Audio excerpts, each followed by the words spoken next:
வணக்கம். இன்றைய முக்கிய செய்திகள். ஆவணி அவிட்டம் மற்றும் பௌர்ணமியை முன்னிட்டு வருகின்ற ஆகஸ்ட் 27ஆம் தேதியன்று பத்திரப்பதிவிற்கு கூடுதல் டோக்கன்கள் வழங்கப்படும் என்று பத்திரப்பதிவுத்துறை அறிவித்துள்ளது. மூலப்பொருட்களின் விலை உயர்வால் கடலை மிட்டாய் கிலோவிற்கு 25% விலை உயர்த்தப்படுவதாக உற்பத்தியாளர்கள் அறிவித்துள்ளனர். சர்க்கரை இறக்குமதி நடவடிக்கையின் காரணமாக சர்க்கரையின் ஆலை விலை சுமார் 18% குறைந்து 1 கிலோ 55 குறைந்துள்ளது என்று உணவுத்துறை செயலாளர் சஞ்சீவ் சோப்ரா அவர்கள் தகவல் தெரிவித்துள்ளார். ஓணம் பண்டிகையை முன்னிட்டு நாளை தெற்கு ரயில்வேயின் சென்னை கோட்டத்தில் உள்ள கணினிமயமாக்கப்பட்ட பயணிகள் பயணச்சீட்டு முன்பதிவு மையங்கள் ஞாயிற்றுக்கிழமை பணி நேர முறையை பின்பற்றி செயல்படும் என்று அறிவிக்கப்பட்டுள்ளது. இஸ்லாமிய சகோதரர்களுக்கு மிலாது நபி வாழ்த்துக்கள் என்று திமுக தலைவர் மு.க. ஸ்டாலின் அவர்கள் தெரிவித்துள்ளார். தமிழ்நாட்டிற்கு காவிரியில் இருந்து 9000 கனஅடி நீர் திறக்க கர்நாடகாவிற்கு மேலாண்மை ஆணையம் உத்தரவிட்டுள்ளது.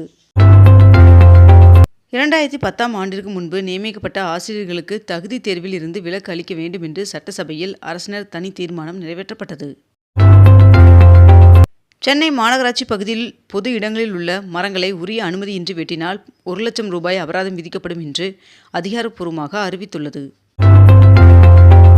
கோவை குற்றாலத்தில் வெள்ளப்பெருக்கின் காரணமாக பொதுமக்களின் பாதுகாப்பை கருதி இன்று முதல் சுற்றுலா பயணிகள் குளிப்பதற்கு தற்காலிக தடை விதிக்கப்பட்டுள்ளது. கோதுமை, மைதா, ரவை உள்ளிட்டவை மீதான ஏற்றுமதி தடையை ஒன்றிய அரசு நீக்கியுள்ளது. சென்னையில் புதிதாக 130 தாழ்தள குளிர்சாதன மின்சார பேருந்துகளின் சேவையை முதலமைச்சர் விஜய் அவர்கள் தொடங்கி வைத்தார். எழும்பூர் ரயில் நிலைய மறுசீரமைப்பு பணிகள் காரணமாக இன்று முதல் செப்டம்பர் 6ஆம் தேதி வரை இரவு நேர மின்சார ரயில்கள் ரத்து செய்யப்படுகிறது. 22 கேரட் ஆபண தங்கத்தின் விலை சவரனுக்கு 160 ரூபாய் விலை குறைந்து 1 சவரன் 1,20,080 ரூபாயாகவும் 1 கிராம் 15,010 ரூபாய்க்கும் விற்பனை செய்யப்பட்டு வருகிறது. இதனைத் தொடர்ந்து 1 கிராம் வெள்ளியின் விலை கிராமிற்கு 10 ரூபாய் விலை குறைந்து 1 கிராம் வெள்ளி 265 ரூபாய்க்கு விற்பனை செய்யப்பட்டு வருகிறது. ஒரே நாடு ஒரே தேர்தல் திட்டத்தை 2029இல் செயல்படுத்துவது சாத்தியம் என்று நாடாளுமன்ற கூட்டுக்குழுவின் தலைவர் பி. சௌத்ரி அவர்கள் தெரிவித்துள்ளார். அன்னபூர்ணி சூப்பர் 6 திட்டத்தின் கீழ் முதற்கட்டமாக ஆண்டிற்கு 3 சிலிண்டர்கள் வழங்கப்படும் என்று முதலமைச்சர் விஜய் அவர்கள் அறிவித்துள்ளார். மேலும் இத்திட்டமானது வருகின்ற பொங்கல் பண்டிகை முதல் செயல்பாட்டிற்கு வரும் என்றும் தெரிவிக்கப்பட்டுள்ளது. இதனையடுத்து மகளிருக்கான வெற்றி பயணம் திட்டத்தின் கீழ் அனைத்து பேருந்துகளிலும் மகளிருக்கு கட்டணமில்லா பயணம் விரிவுபடுத்தப்படும் என்றும் முதலமைச்சர் விஜய் அவர்கள் அறிவித்துள்ளார். மேலும் இத்திட்டம் அக்டோபர் 2ஆம் தேதி முதல் பயன்பாட்டிற்கு வர உள்ளதாகவும் தெரிவிக்கப்பட்டுள்ளது. புதுச்சேரியில் சுமார் 1000 புதிய அரசு பணியிடங்கள் விரைவில் எழுத்துத் தேர்வு மூலம் நிரப்பப்படும் என்று துணைநிலை ஆளுநர் தெரிவித்துள்ளார். டெல்லியில் நடைபெற்ற காவிரி நீர் ஒழுங்காற்று குழு கூட்டத்தில் தமிழகத்திற்கு அடுத்த 15 நாட்களுக்கு வினாடிக்கு 9000 கன அடி நீரை திறக்க வேண்டும் என்று பரிந்துரைக்கப்பட்டுள்ளது. தனக்கு எதிரான பொருளாதார போர் தொடர்ந்தால் ஹார்முஸ் ஜலசந்தி வழியாக ஒரு துளி எண்ணெய் கூட ஏற்றுமதி செய்யக்கூடாது என்று அமெரிக்காவிற்கு ஈரான் எச்சரித்துள்ளது. புதுச்சேரியில் வறுமை கோட்டிற்கு கீழ் வாழும் பெண்களுக்கான திருமண நிதியுதவி 35,000 ரூபாயிலிருந்து 75,000 ரூபாயாக உயர்த்தப்படும் என்று புதுச்சேரி முதல்வர் ரங்கசாமி அவர்கள் அறிவித்துள்ளார். 66 கலைஞர்களின் படைப்புகளுடன் சென்னையில் சகலகலா கலை கண்காட்சி நடைபெற்று வருகிறது. தஞ்சாவூர் மாவட்ட காவல்துறையில் காவலர்கள் மீதான லஞ்ச புகார்களை விசாரிக்க ஊழல் ஒழிப்பு தனிப்பிரிவு அமைக்கப்பட்டுள்ளது. மயிலாடுதுறை மாவட்டத்தில் வருகின்ற ஆகஸ்ட் 27ஆம் தேதி காலை விவசாயிகள் குறைதீர் கூட்டம் நடைபெற உள்ளதாக தெரிவிக்கப்பட்டுள்ளது. முதலமைச்சர் கோப்பையில் பங்கு பெற ஆகஸ்ட் 31ஆம் தேதி வரை பதிவு செய்யலாம் என்று தெரிவிக்கப்பட்டுள்ளது. எம்எல்ஏக்களுக்கு அரசு சார்பில் கார் சொந்தமாக வழங்கப்படாது என்றும் 5 ஆண்டுகள் பயன்படுத்துவதற்காகவே வழங்கப்படும் என்றும் அமைச்சர் ராஜ்மோகன் அவர்கள் தெரிவித்துள்ளார். திருச்சி கிழக்கு உட்பட 5 தொகுதிகளுக்கு செப்டம்பர் 8ஆம் தேதி வரை இடைத்தேர்தல் அறிவிக்க தடை விதித்து சென்னை உயர்நீதிமன்றம் உத்தரவிட்டுள்ளது.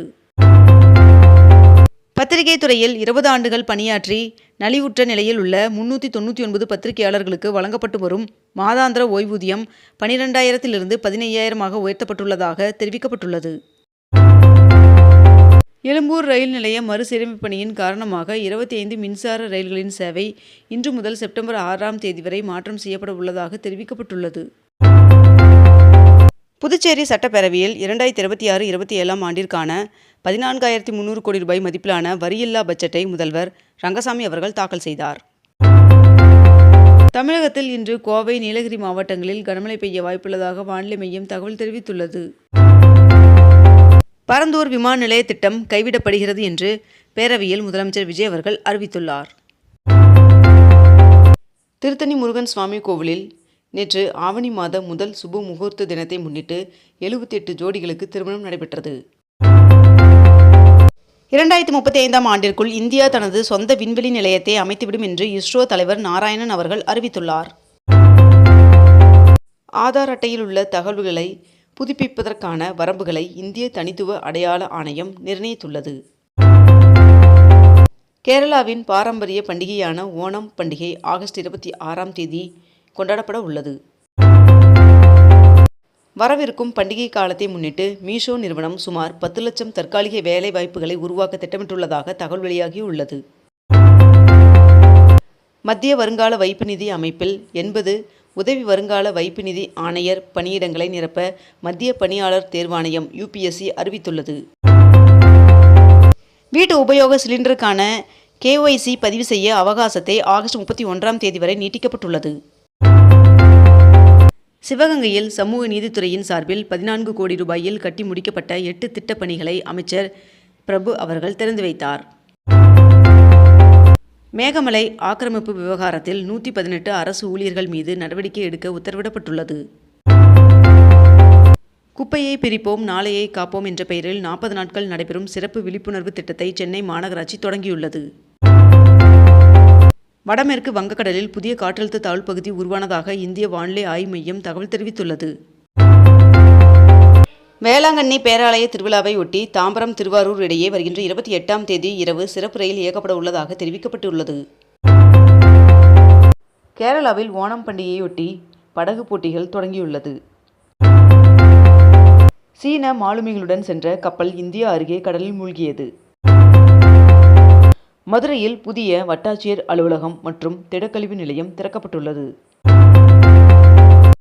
நிதி ஆயோக் அறிவிப்பின்படி இந்தியாவில் 15 முதல் 29 வயதிற்குட்பட்ட சுமார் 8,70,00,000 இளைஞர்கள் கல்வி, வேலைவாய்ப்பு மற்றும் பயிற்சியில் ஈடுபடாமல் உள்ளனர் என்று தெரிவிக்கப்பட்டுள்ளது. செங்கல்பட்டில் நடைபெற்ற மாநில அளவிலான துப்பாக்கி சுடும் போட்டியில் ஆவடி காவல் நிலையத்தை சேர்ந்த 2 பெண் காவலர்கள் வெள்ளிப்பதக்கம் வென்றனர். வேளாங்கண்ணி திருவிழாவை முன்னிட்டு வருகின்ற 28 தாம்பரம் திருவாரூர் இடையே சிறப்பு ரயில் இயக்கப்படும் என்று தெற்கு ரயில்வே அறிவித்துள்ளது. இத்துடன் இன்றைய தலைப்புச் செய்திகள் நிறைவடைந்தன. மேலும் இதுபோன்ற அண்மை தகவல்களை உடனுக்குடன் தெரிந்து கொள்ள அக்னிபூ சேனலை சப்ஸ்கிரைப் செய்து கொண்டு தொடர்ந்து இணைந்திருங்கள். நன்றி, வணக்கம்.